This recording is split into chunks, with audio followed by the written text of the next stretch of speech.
저희는 4년차 맞벌이 부부입니다. 결혼 초기부터 아이들을 가지려고 노력 중인데 아직까지 임신이 이루어지지 않고 있습니다. 그래서 시험관 아기를 고려하던 중 남편의 서랍장에서 병원 진료 기록을 발견했는데요. 내용은 너무 충격적이었습니다. 저 몰래 결혼 직전 정관 수술을 한 건데요. 이런 걸 전혀 몰랐던 친정에서는 남편을 위해 보약도 지어주었고 몸에 좋다는 음식도 많이 해줬는데 눈앞이 캄캄해졌습니다. 남편에게 어떻게 된 거냐고 캐물으니 본인은 아직 아이를 낳을 생각이 없다며 집을 나가버렸는데요. 아무래도 타협의 여지가 없을 것 같아 이혼 소송을 생각 중입니다. 상담 부탁드려요. 굉장히 안타까운 사연 접수가 되었군요. 너무 당황스러우셨을 것 같아요. 네. 아이를 가지려고 계속 노력을 해오셨던 것 같은데 남편이 정관 수술을 한 상태라니 좀 놀라운데 사연 어떻게 보셨나요? 네, 일단 좀 약간 사연이 좀 황당한 내용인 것 같아요. 너무 안타깝고 왜냐하면 이게 이미 혼인하신 지 4년 정도 되셨는데 그럼 그 전에 정관 수술을 하셨다면 이제 지금까지의 어떤 아이를 가지기 위한 이런 노력들이 전혀 좀 무의미했던 거라서 뭐 조금 굉장히 좀 황당한 내용인 것 같습니다. 네, 좀 네. 얼마나 아이를 기다리면서 마음을 졸으셨을지 네. 좀 안타까운 마음이 드는데 아내와는 달리 지금 남편분께서는 아이를 원치 않으셨던 것 같아요. 사실 뭐 아이라는 게 부부간에 좀 합의하에 가져야 되는 건 맞겠지만 이런 상황인 경우 이혼 소송 사유가 될 수 있을까요? 이제 이혼 소송이 되냐 안 되냐 이런 걸 많이 물어보시는데요. 그리고 우리 민법에서는 이제 몇 가지 중요한 사유들만 예를 들어서 뭐 부당하게 어떤 각자의 배우자에 대한 어떤 부당한 대우나 아니면 외도 등 이런 명확한 사유, 중요한 사유들만 몇 개를 나열하고 있고요.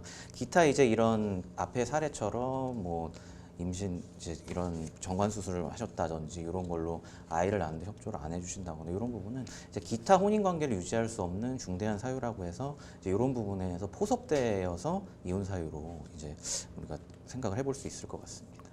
그렇군요. 변호사님께서도 말씀해 주셨지만 결혼 후 4년이란 기간이 사실 길다면 굉장히 긴 기간 동안 네. 아내분께서 어떻게 보면 속아 오셨다고 할 수 있을 것 같은데 네.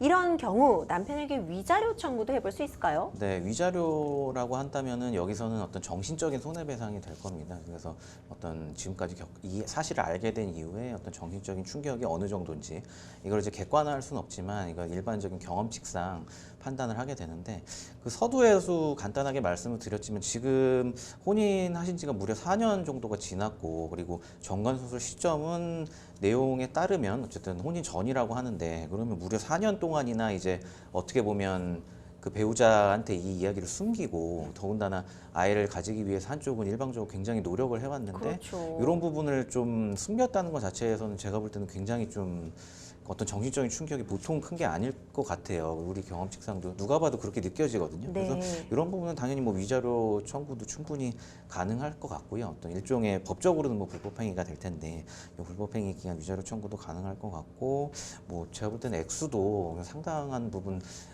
좀 배상이 되어야 되지 않나 좀 그렇게 생각이 듭니다. 네, 그렇군요. 사실 친정에서도 굉장히 공모해드려 오셨던 것 같아요. 값비싼 보약도 지어 먹이셨다 이렇게 사연에서 나와 있는데 사위에게 뭐 보약도 지어주고 이런저런 공모해드린 이 친정 측에서도 어떤 위자료 청구 가능할까요? 근데 뭐 당연히 어떤 정신적인 충격이 있으실 거예요. 당연히 이제 아내분 부모님도 그러니까 이런 부분이 인정이 된다면 이제 위자료라는 건 어떤 객관적인 뭐 어떻게 다쳤다, 진료를 받았다 해서 뭐 이런 진단서가 있는 건 아니고 어쨌든 경험칙상 판단을 할 수밖에 없는데 어쨌거나 부모님도 정신적인 충격이 있으실 테니까 당연히 위자료 청구는 해볼 수는 있을 것 같은데요. 근데 다만 이제 그 법적으로 위자료 청구 가능하려면 이게 불법 행위에 해당을 해야 되거든요. 그래서 정신적인 충격이 있다는 걸 입증을 해야 되는데 뭐 자유를 위해서 보약을 지어주고 여러 가지 정성을 쏟았다 이제 이런 측면만 가지고는 그런 걸 입증하기는 조금 어렵지 않을까 그런 생각을 해봅니다.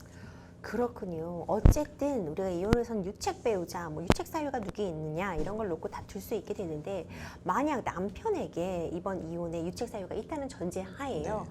만약 재산 분할이 이루어진다면 이런 점이 좀 고려가 되게 될까요? 이런 질문을 지금 굉장히 많이 그렇죠. 받는데요. 예, 이제 요거는 좀 명확하게 설명을 드릴 필요가 있는 게 이제 일종의 그 이혼 청구를 하게 되면 저희가 뭐 위자료 청구권도 있고 재산 분할 청구권도 있고 뭐 아이가 있으시면 양육비 청구 이런 각종 청구권들이 있습니다. 이걸 이제 하나의 어떻게 생각하면 별도의 이제 물건 같은 거라고 생각을 하시면 돼요. 그래서 청구권 자체가 하나의 독립적인 권리이기 때문에 위자료 청구라는 거는 위자료 청구가 어떤 유책 사유가 있어서 이거에 대해서 이혼을 청구한다. 그거는 어떻게 보면 이제 이혼 청구 사유하고 이혼 청구권, 그다음 위자료 청구권 여기에 포함되는 거고요. 근데 유책 단순히 이제 유책 배우자라고 해서 재산 분할 상의 어떤 불이익을 명시적으로 줘야 된다 이런 법리는 없습니다. 왜냐하면 재산 분할을 다투는 법리는 명시적으로 어떤 그 혼인 기간, 그다음에 그 사이에 재산을 공동 재산을 형성한 어떤 기여도 이런 걸로 판단을 하기 때문에 단순히 유책 배우자니까 재산을 뭐 적게 가져야 된다, 이거에 대한 페널티를 가져야 된다 이런 주장이 성립하기는 좀 어렵고, 다만 이제 이런 유책 배우자 같은 경우에 뭐 예를 들어서 그 뭐 조금 극단적인 예를 들면 뭐 외도를 하기 위해서 뭐 재산을 빼돌렸다든지 이런 어떤 공동재산 형성에 있어서 기여도를 좀 상실하게 만들 수 있는 별도의 사유가 존재할 수는 있거든요. 네네. 그래서 이런 경우에는 조금 반영이 될 수는 있어도 원칙적으로 그냥 유책 배우자니까 재산은 뭐 한 푼도 못 가져간다. 이런 거 많이 물어보시는 분들이 많은데 이런 거는 조금 법리적으로는 맞지 않다. 그거를 좀 알고 계시면 좋을 것 같습니다.